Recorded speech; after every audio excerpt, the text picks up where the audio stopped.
বাংলাদেশ ছাত্রলীগের পক্ষ থেকে সকলকে জানায় ইংরেজি নববর্ষের শুভেচ্ছা 2023। সকলের জন্য বয়ে আনুক সুখ, শান্তি ও সমৃদ্ধি।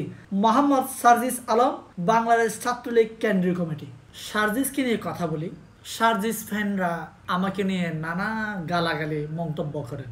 আমি নাকি আপনার এই যে আমাদের পিনাকি ডা 5 জুলাই বিপ্লবে যেমনটা ভূমিকা রেখেছে, আমি নিজেকে দাবি করি জুলাই বিপ্লবোত্তর যে ভারত যে আমাদেরকে নিয়ে আপনার ওই যে সংখ্যালঘু খেলা, ধর্মীয় খেলা, এই যে আপনার হিন্দু মুসলিম দাঙ্গার খেলা, এই খেলায় আমি থামিয়ে দিতে পেরেছি আমার বয়সের কারণে। আমি এটা দাবি রাখি, আমি মনে করি। তো এখন আমি যখন ন্যায়ের পক্ষে কথা বলি তখন আপনারা কেন আমার পক্ষে থাকেন না? আমার আপনার কাছে প্রশ্ন। আপনারা কি জানতেন না সার্জিসকে? আমি দেখাই আপনাদেরকে। সার্জিসকে দেখা যাচ্ছে? সার্জিস একটু দেখেন, আপনার সার্জিস চেহারাটা দেখেন। আমি একটু পরে শোনাই কি লিখেছে এখানে। আপনার এই যে বঙ্গবন্ধুর ছবি, শেখ হাসিনার ছবি, আর এদিকে দেখছেন কাদের ছবি? সাদ্দাম আর কে বা আরেকজন দেখছেন তো। এরপরে এই যে একটু নুরানি চেহারা, হ্যাঁ নুরানি চেহারা ছেলে, দেখেন ছেলেটাকে চিনতে পারেন কিনা। এখন উনি লিখছে বাংলাদেশ ছাত্রলীগের পক্ষ থেকে সকলকে জানায় ইংরেজি নববর্ষের শুভেচ্ছা 2023। সকলের জন্য বয়ে আনুক সুখ, শান্তি ও সমৃদ্ধি। মোহাম্মদ সার্জিস আলম, বাংলাদেশ ছাত্রলীগ কেন্দ্রীয় কমিটি। তাহলে আপনারা বলেন ভাই, আপনারা যে আওয়ামী লীগকে নিষিদ্ধ চাচ্ছেন, ছাত্রলীগকে নিষিদ্ধ চাচ্ছেন, বিভিন্ন সচিবালয় থেকে বিভিন্ন আপনার ইউনিভার্সিটি মানে ভিসি প্রভাষক, হ্যাঁ এদেরকে যে আপনারা বের করে টেনে টেনে অপমান করছেন, আপনি তো মানে যাকে বের করার চেষ্টা করছেন তাকে নিয়ে আপনি সঙ্গে সঙ্গে চলছেন। আর তো বলা লাগে না, বলা লাগবে না আমারও। সার্জিসকে সাথে নিয়ে নিয়ে চলছেন আপনারা। সে সার্জিসকে আমি দেখালাম আপনাদের, এটা ফেসবুকে সোশ্যাল মিডিয়াতে ভাইরাল। আমি যদি বানিয়ে বানিয়ে বলতাম, এই পোস্টার যদি আমি বানাতাম, তাহলে তো আপনারা আমাকে দোষারোপ করতে পারতেন যে না জুলাই বিপ্লবকে আমি ধারণ করি না, বলতে পারতেন। কিন্তু এই পোস্টার তো বানিয়েছে সার্জিস বানিয়েছে। তাহলে সে কি এটা কি প্রমাণিত সত্য না যে সে ছাত্রলীগের নামধারী ক্যাডার?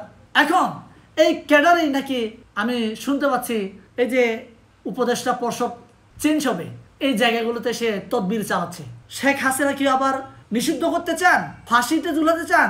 আবার অপর পক্ষে এরকম হাসিনাকে মমতাময়ী, বিশ্ববিখ্যাত জননন্দিত মমতাময়ী মা আখ্যায়িত করা এরকম সন্তানদেরকে, নুরানি ছেলেদেরকে আপনারা আবার কি উপদেষ্টা বানাতে চান, কিংবা তাদেরকে কাঁধে কাঁধ মিলিয়ে জুলাই বিপ্লবের ধারণ আপনারা বহন করে এগিয়ে নিয়ে যেতে চান।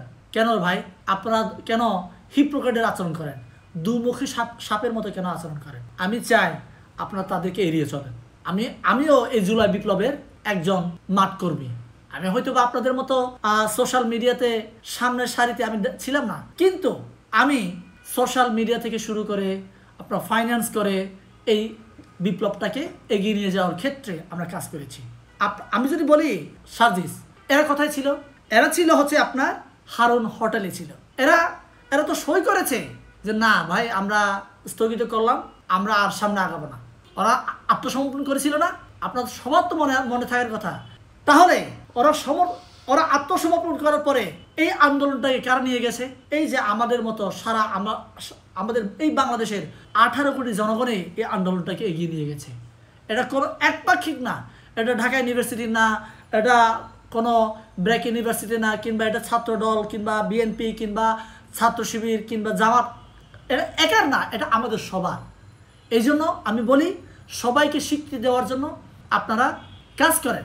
কাউকে একপাক্ষিক ব্লেম দিয়ে না তুমি অমুক সে তমুক, এই যে এই ব্লেমের পলিটিক্স ছাত্রলীগের আওয়ামী লীগের মতো আপনারা আর খেলবেন না ভাই।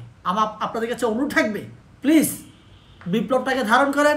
বিপ্লব প্রতি বছর আসে না, 1000 বছর পরে, 100 বছর পরে একটা বিপ্লব আসে। এই বিপ্লবকে আমরা ধ্বংস করতে চাই না, এই বিপ্লবকে আমরা এগিয়ে নিয়ে যেতে চাই।